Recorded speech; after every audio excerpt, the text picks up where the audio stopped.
പ്രേക്ഷകരുമായി ഇന്ന് സംവദിക്കാനുള്ള വിഷയം വഖഫ് ഭേദഗതിയും അതിനെ തുടർന്നുണ്ടായ രാഷ്ട്രീയ സംഭവവികാസങ്ങളുമാണ്. കഴിഞ്ഞ പല തെരഞ്ഞെടുപ്പുകളിലായി നമ്മുടെ മുമ്പിലേക്ക് ജനങ്ങളെ സ്വാധീനിക്കാൻ, അവരുടെ വോട്ടുകൾ നേടുവാൻ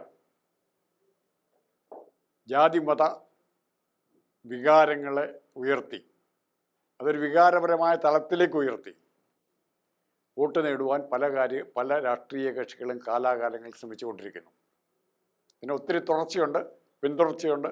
പക്ഷെ ഇന്ന് അത് പ്രകടമായി, പച്ചയ്ക്ക്, പരസ്യമായി, ഒരു ലജ്ജയുമില്ലാതെ ഇത്തരം വിഷയങ്ങൾ മുന്നോട്ട് കൊണ്ടുവരുന്നതിന് പ്രയാസമില്ലാതെ വരികയാണ്.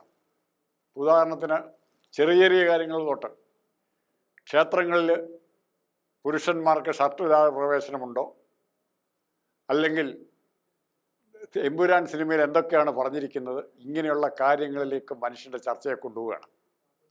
സാധാരണ നമ്മൾ ചർച്ച ചെയ്യേണ്ട വിഷയങ്ങൾ ഒരു സംസ്ഥാനത്ത് ഇലക്ഷനാകുമ്പോൾ അവിടുത്തെ അഴിമതി, അവിടുത്തെ തൊഴിലില്ലായ്മ, അവിടുത്തെ ആരോഗ്യ പ്രശ്നങ്ങൾ, വിദ്യാഭ്യാസ പ്രശ്നങ്ങൾ, കുടിവെള്ളത്തിൽ, ഇത്തരം കാര്യങ്ങളാണ് ചർച്ച ചെയ്യേണ്ടത്. പക്ഷെ ഇവിടെ നമ്മൾ അങ്ങനത്തെ ഒരു വിഷയവും ചർച്ച ചെയ്യുന്നില്ല, ഒരു പാർട്ടിയും ചർച്ച ചെയ്യുന്നില്ല. മറിച്ച് ഇത്തരം വിഷയങ്ങളാണ്. എന്താണ് മുനമ്പത്ത് പ്രശ്നം എന്നാൽ ഇപ്പോൾ ഓടി വളരെ പെട്ടെന്ന് ഒരു ഇടിമിന്നൽ വീഴുന്ന പോലെ, ഇടുത്തി വീഴുന്ന പോലെ എങ്ങനെയാണ് മുനമ്പത്തെ പ്രശ്നം ഇപ്പോൾ സജീവമായത്? ആരാണ് അതിനെ സജീവമാക്കിയത്? ഇതിലൊരു വാർത്ത വായിച്ചാൽ ഇത് മുനമ്പത്ത് മുസ്ലിം സംഘടനകൾ സ്വാഭാവികമായി അവർ ഉള്ള സ്ഥലം വിട്ടുകൊടുക്കണമെന്ന് അവർ ആവശ്യപ്പെടുകയാണ്. അവരുടെ സ്ഥലം വിട്ടുകൊടുക്കണമെന്ന് ആവശ്യപ്പെടുമ്പോൾ അനേക വർഷങ്ങളായി അവിടെ താമസിച്ചിരുന്ന ഒരു വിഭാഗം അവിടെയുണ്ട്. അപ്പോൾ സ്വാഭാവികമായും ഒരു കാര്യം അറിഞ്ഞിരിക്കണം, ഭൂമി ഒരു കാലത്തും ആരുടെയും സ്വന്തമായിരുന്നില്ല. അത് പലരുടെ കൈവശത്തിൽ കൂടെ മാറ്റം മറിച്ചിലുകൾ വന്നിട്ടുണ്ട്. കേരളത്തിൽ തന്നെ എടുത്താൽ രാജാവിൻ്റെ കയ്യിൽ നിന്നാണ് ബ്രാഹ്മണർക്ക് കിട്ടുന്നു, അമ്പലവുമായി ബന്ധപ്പെട്ട ബ്രാഹ്മണർക്ക് കിട്ടുന്നു, അവരിൽ നിന്ന് പിന്നെ ഊരാൺമക്കാർക്ക് കിട്ടുന്നു, അവരിൽ നിന്ന് വീണ്ടും വീണ്ടും മാറി മാറിപ്പോവുകയാണ്. അപ്പോൾ ഭൂമിയുടെ ഉടമസ്ഥാവകാശം അതാരാണോ ഉപയോഗിക്കുന്നത്, ആരുടെ കൈവശമാണോ ഇരിക്കുന്നത്, പലപ്പോഴും അവരുടെ കയ്യിൽ തന്നെ ഇരുന്നു പോകും. അല്ലെങ്കിൽ ആ കൈവശമുള്ളവൻ അത് ഡിസ്പോസ് ചെയ്യാൻ തീരുമാനിക്കുമ്പോൾ, അവിടം വിട്ട് പോകാൻ തീരുമാനിക്കുമ്പോൾ മാത്രമാണ് അത് കൈമാറ്റം ചെയ്യപ്പെടാറുള്ളത്. പക്ഷെ ഇവിടെ വഖഫിന് നിയമം, ഇവിടെ ഇന്ത്യയിൽ നിലനിന്നിരുന്ന നിയമമാണ്. ഈ നിയമപ്രകാരം അവർക്ക് വഖഫിലേക്ക് കിട്ടിയ സ്വത്തുക്കൾ ആരെങ്കിലും കൊടുത്തിട്ടുണ്ടെങ്കിൽ, എന്നെങ്കിലും കൊടുത്തിട്ടുണ്ടെങ്കിൽ അത് അവരുടേതായിട്ട് തന്നെ വ്യാഖ്യാനിക്കണം എന്നാണ് ഇപ്പോൾ പറയുന്നത്. തീർച്ചയായിട്ടും അങ്ങനെ പറയുമ്പോൾ അത് ഇപ്പോൾ കൈവശം വെച്ചിരിക്കുന്നവർക്ക് ദൂഷ്യം ഉണ്ടാകണമെന്നതിൻ്റെ ധ്വനിയില്ല. കാരണം നമ്മുടെയൊക്കെ വസ്തുക്കൾ അങ്ങനെയാണ്, അങ്ങനെ കിട്ടിയ വസ്തുക്കളാണ്. ഇപ്പോഴത്തെ കൈവശക്കാരെ ഒഴിപ്പിക്കാനും പറ്റില്ല. എന്നാൽ മറിച്ച് തങ്ങളുടെ ന്യായമായ ഉടമസ്ഥാവകാശം വേണമെന്നുണ്ടെങ്കിൽ, വഖഫ് പ്രോപ്പർട്ടി ആണെങ്കിൽ അത് തിരിച്ചെടുക്കാനുള്ള അവകാശം അവർക്കുണ്ട്. അവകാശം നമുക്ക് നിഷേധിക്കാൻ പറ്റില്ല. അത് എല്ലാ സമൂഹത്തിലും ഉള്ളതാണ്. ഇനി അതിൻ്റെ പിന്നാമ്പുറ കഥ മനസ്സിലാക്കണമെങ്കിൽ ഇന്നത്തെ മലയാള മനോരമയിൽ വന്ന ഒരു ചെറിയ വാർത്ത മാത്രം മനസ്സിലായി. ഒരു സംഘടന കേട്ടിട്ടുണ്ടോ? ഹിന്ദു ലീഗ്. ഇങ്ങനൊരു സംഘടന നിങ്ങൾ കേട്ടിട്ടുണ്ടോ? കേരളത്തിൽ പ്രവർത്തിക്കുന്ന ഹിന്ദു ലീഗ് എന്ന് പറയുന്ന സംഘടന. ആ സംഘടന, അതിനൊരു president Mukkappuzha Nandakumar, general secretary professor R Rajeevan. ഈ രണ്ടുപേരുടെ പേര് നിങ്ങൾ കേട്ടിട്ടുണ്ടോ?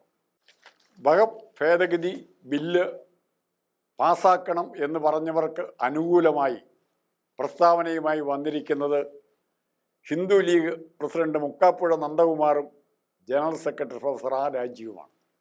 ഇവർക്കെന്താണ് ഇവിടെ കാര്യം? ഇവരുടെ സ്വത്ത് നഷ്ടപ്പെട്ടിട്ടുണ്ടോ? അല്ലെ ഇവരുടെ സ്വത്ത് നഷ്ടപ്പെടുമോ? ഈ പിടിച്ചെടുക്കുന്ന സ്വത്ത് ഇവർക്ക് കിട്ടുമോ? പക്ഷെ ഇവിടെ അവരുടെ ഉദ്ദേശം ഒന്നേ ഉള്ളൂ, ഇതൊരു പ്രശ്നമാക്കുക എന്നുള്ളതാണ്.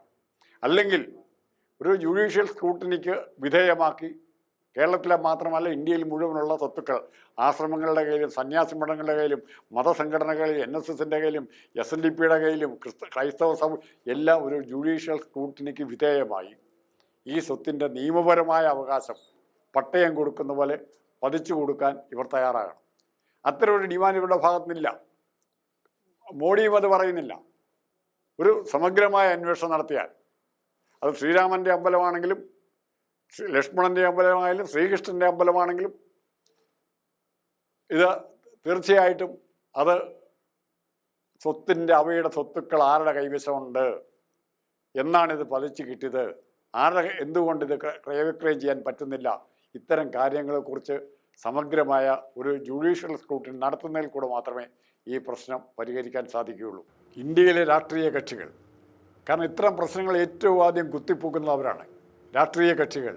ഒരു കാര്യം തീരുമാനിക്കുക, മതവും അതുമായി ബന്ധപ്പെട്ട ആചാരങ്ങളും അവരുടെ വഴിക്ക് വിടുക.